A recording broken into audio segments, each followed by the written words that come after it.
The movie opens at an airport where corpses are scattered everywhere. Oddly enough, they seem to be cleaning up. But don't be fooled. No human gave them orders. These are creatures from another world. The only thing they truly understand is food. Their hunger is primal, all-consuming. This section of the city is completely cut off and inhabited only by zombies. Years ago, some humans mysteriously turned into the undead. After that, the remaining humans built a massive wall, splitting the city in two. One side for the infected, the other for the uninfected. That's how it's been for the last 7 or 8 years. At the same airport, we meet a boy. He's a zombie, but there's something different about him. There's a trace of innocence in his eyes, like he used to be kind, maybe even gentle. He looks deep in thought, but no one really knows what goes on in a zombie's head. They can't speak, can't feel, their hearts don't beat. Their skin is pale, lifeless, no blood flow. And their favorite food? Humans. They move slowly, but their hunger is growing. They long to cross that wall, to get to the humans, but the wall is secure. It's the last real defense humanity has left. Among the zombies, there's an even more terrifying breed, bonies. These are what happens when the last scraps of flesh rot away, leaving nothing but skin and bone. They look like walking skeletons. They don't attack zombies, but when they spot a human, they go straight into a frenzy. Now back to the boy zombie. He's not like the others. He's trying to remember who he was. He seems smarter, more aware. He doesn't know his name, only that it started with an R. So in the film, he's simply called R. R finds his life dull and meaningless. He can't talk, can't feel. All he knows is hunger. But somewhere deep down, there's a longing, a wish to be human again. So he often wanders off to an old airplane, listens to music, and loses himself in daydreams. He has one companion, another zombie, his only friend. One day, a group of zombies sets out with a goal, to cross the wall and hunt humans. Meanwhile, tensions are rising on the human side. A large part of the city lies right next to zombie territory, and crucial supplies like food and medicine are stored beyond the wall. A brave team of young men and women is assembled to retrieve those supplies. They make it to a pharmacy, unaware that some zombies are already lurking inside. Soon chaos erupts, gunfire, screaming, panic. In the middle of it all, R spots a girl. She's holding a gun. Her name is Julie. She's the film's heroine. R stares at her, captivated. It's as if a forgotten memory has just been triggered. He tries to recall something, anything. But how do you remember the past when you don't even know your own name? Suddenly, a human attacks him, and R fights back by eating the man's brain. Here's where things get interesting. When a zombie eats a brain, they absorb fragments of that person's memories.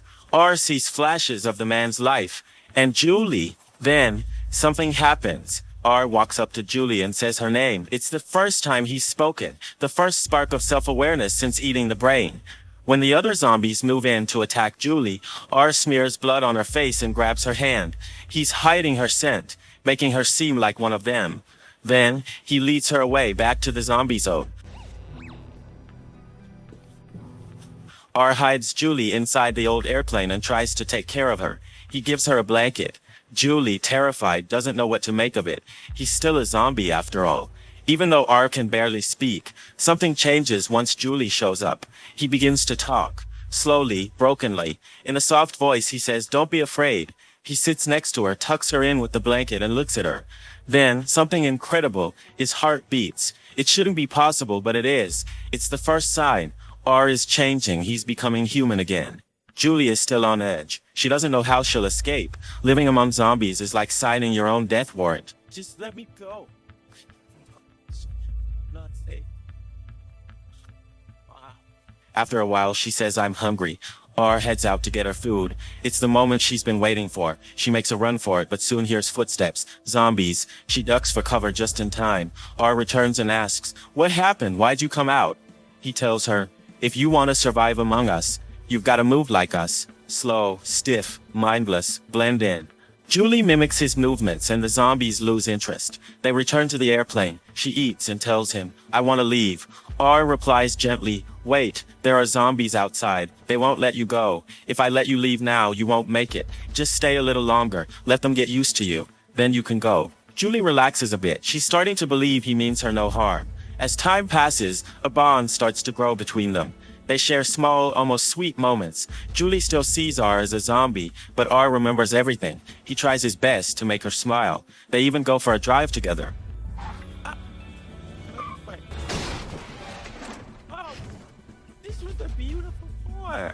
One day, R's zombie friend realizes Julie is human. He grabs her, but R steps in.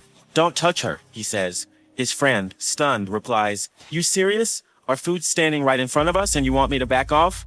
Even his friend had started speaking a little by now. Then the bonies appear, those terrifying skeletal creatures that attack anything living. They charge at Julie. R grabs her hand and runs, but they're blocked by more zombies. Just then, bam, a car crashes into the zombies. It's R's friend. He came to help. "I'm only doing this for you," he says. "This car won't get you far, but I'll get you to one that will." He keeps his word. But as they reach the next vehicle, more zombies show up and move in on Julie. But then something astonishing happens. R is still holding Julie's hand. The other zombies freeze. They stare. That simple gesture, his hand in hers, it changes something. It awakens something. It's a spark. The other zombies begin to feel it too. Their memories start coming back. They're not the same anymore. The transformation has begun. After that, Julie and R got into the car and headed toward the house. As night fell, Julie decided to rest. But then she noticed something outside the window. Several cars had pulled up, and one of them was a police cruiser. Standing with them was a military colonel, none other than Julie's father. He had come looking for her. But Julie didn't go downstairs. She knew that if they saw her, they'd also see R, and they'd kill him. She couldn't let that happen, not after everything he'd done for her. He had saved her life more than once. So she lay down quietly on the bed, torn and restless inside. Just then, R turned to her and said, "You know, I killed your friend." Julie froze for a second, then replied, "Yeah, I knew he didn't make it. I just didn't know it was you who did it." Without a word, R handed her the wristwatch that had belonged to her friend. A little while later, Julie asked him, "Why do you eat people? Don't you ever feel bad about it?" R answered seriously, "Humans are our food. We can't survive without them. Just like you can't survive without eating. Could you live without food?" After that, the two of them fell silent. And then something remarkable happened. R, a zombie, fell asleep for the first time in years. And while he slept, he dreamed of Julie again. When he woke up, Julie was gone. Panicked, he ran downstairs, but the car was gone. That's when he realized she'd left. Maybe because he had killed her friend. But something strange was happening. He noticed his body was changing. He could move faster, and then it started to rain. For the first time in forever, R felt cold. A real sensation. A sign he was becoming human again. He thought, I need to forget about Julie. She's human. She made the right choice. She'd never want to be with someone like me. Just then, one of his zombie friends appeared. Smiling, he said, "Hey, I never meant to hurt you, but listen, our bodies are changing too, just like yours. I had a dream. I remembered my past." R, visibly moved, replied, "Yeah, I dreamed too, and now I can feel the cold. Something's happening. Maybe we really are becoming human again." Hearing this, the other zombies around him lit up with hope. His friend said, "We have to tell Julie, and I want to apologize to her." He held up a photo of Julie, and all the zombies recognized her. They made their way to the city wall, a barricade no zombie had ever crossed. They tried, failed, but then R started to remember memories he had absorbed by eating Julie's friend's brain. He remembered how that friend used to sneak into the city, how he got past the wall. Using that memory, R managed to cross it. He reached Julie's house and made his way behind it. When Julie saw him, she quickly pulled him inside. "How did you get here?" she asked. "Did anyone see you?" "No," R replied. "I was careful." Julie chuckled. "Zombies are smart now, huh?" R looked serious. "I came to say I'm sorry. I killed your friend." Julie looked into his eyes and said, "You don't have to apologize. It wasn't your fault. If it had been on purpose, maybe I wouldn't be talking to you right now." She paused, then added, "I came back here without telling you, but how could I live in a world of zombies? Even here, I couldn't stop thinking about you. And now, here you are." They hugged. Julie and her friend then grew worried. If the colonel finds out there's a zombie in the house, he'll never let him live. So the girls got to work, giving R a makeover with human makeup. They added pink lipstick to make it look like blood was flowing through his lips. It helped him pass for human. After the makeup, he looked surprisingly normal. That's when they made a plan. Go to Julie's dad, the colonel, and explain that the zombies were changing, that they could be human again. Killing them wasn't the answer. The three of them went to him.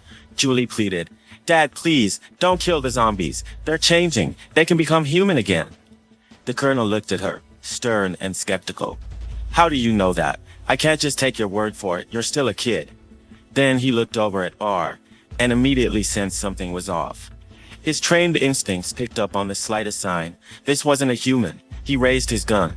But Julie's friend pointed a gun at him from behind and shouted, "Uncle, if you shoot him, I'll shoot you. You're making a mistake." In that tense moment, Julie grabbed R and ran. R took her to a safe location where other zombies were waiting. One of them warned, "There's serious trouble. The Bonies are coming, and they want to kill you. The military's also closing in. You're not safe here. Go. We'll hold them off." The place had a glass ceiling. Soon the Bonies broke through and attacked. Julie and R escaped, just in time, but the other zombies were left behind to fight. The military arrived, seeing the chaos unfold. Then, something unbelievable happened. When a Bony attacked a soldier, the zombie stepped in to save him, helped him up. The soldier was stunned. When other soldiers saw it too, the zombies were fighting with them, protecting them from the Bonies. They couldn't believe their eyes. But the colonel still didn't buy it. He couldn't believe that zombies could change. Meanwhile, Julie and R stood on a rooftop, cornered. The Bonies were closing in. There was no escape except one. "Look," R said, pointing below. "A deep pool. It's our only shot. We have to jump." He grabbed Julie, and they jumped. The water was deep. R sank fast. Julie made it out safely. When R surfaced, the colonel had already arrived, and he shot him in the shoulder. Julie stepped in front of him. "Dad, don't you see? R is changing. If you fire again, I won't move out of the way." Everyone looked at R's shoulder. Red blood was dripping out. It was proof. Zombies don't bleed like that. Julie's eyes filled with tears. The colonel finally lowered his weapon and gave the command, "No one harms the zombies." From there, humans and zombies came together to fight the Bonies. They formed a strategy. One by one, the Bonies began to die, starved of life. The city began to heal. Zombies who hadn't fully changed yet began to transform. The wall that once divided humans and zombies was torn down. People lived together again, in peace. Julie and R stepped into a new chapter, one filled with compassion and trust. And the movie closes on this message. Love, empathy, and understanding have the power to change even the most impossible things.